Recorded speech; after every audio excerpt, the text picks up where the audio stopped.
Benvinguts al Friki Online, càpsula 456. Ens anem a Ediciones La Cúpula i ens anem a un clàssic de les Ediciones La Cúpula i un clàssic de l'underground americà, que és ni més ni menys que Gilbert Shelton amb els fabulosos Freak Brothers.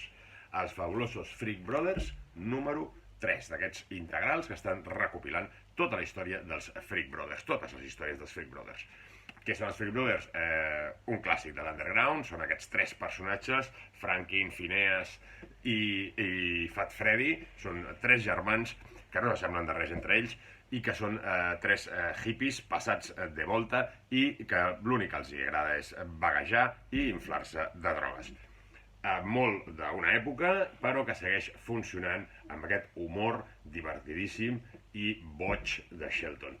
A més, en aquest cas ja amb un dibuix molt més elaborat, molt més currat i amb una història llarga que ara us explicaré una mica què hi ha en aquest àlbum. Com bé us deia, etapa rústica, en aquest cas, que està molt bé, amb una bio de Sheldon i aquí una mica de què trobarem aquí dins. Al final, il·lustracions de cobertes en plan gran, a tot color, i també amb una cosa curiositat divertida, que és aquesta petita explicació de com es juga al béisbol.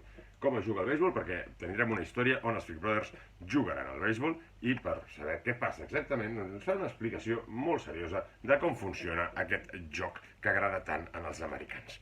Bé, històries curtes, una miqueta més llargues algunes, molt divertides, ja us dic, amb un Shelton ja que elabora molt les pàgines, amb molts detallets i amb molt d'humor i molta droga per tot arreu. I el que us anava a dir, aquestes recopilacions les estan fent de manera cronològica a mesura que van fent els còmics a Sheldon. Però aquí hi ha una excepció. Per què? Perquè hi ha una història llarga, una història molt llarga que va fer Gilbert Shelton amb aquests personatges, amb aquests tres germans, amb els Freak Brothers, que és La Vuelta al Mundo de los Freak Brothers. La Vuelta al Mundo de los Freak Brothers és una història llarga i a tot color. Mentrestant, mentre anava fent aquesta història i es anava publicant, al mateix temps Sheldon anava fent històries curtes, que també es van anar publicant, però que anaven pel mig.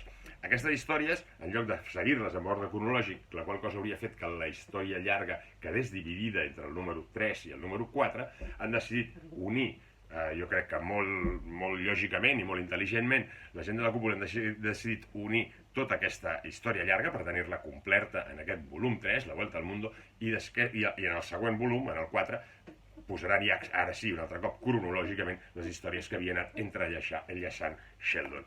Aquesta història llarga a color realment és molt xula.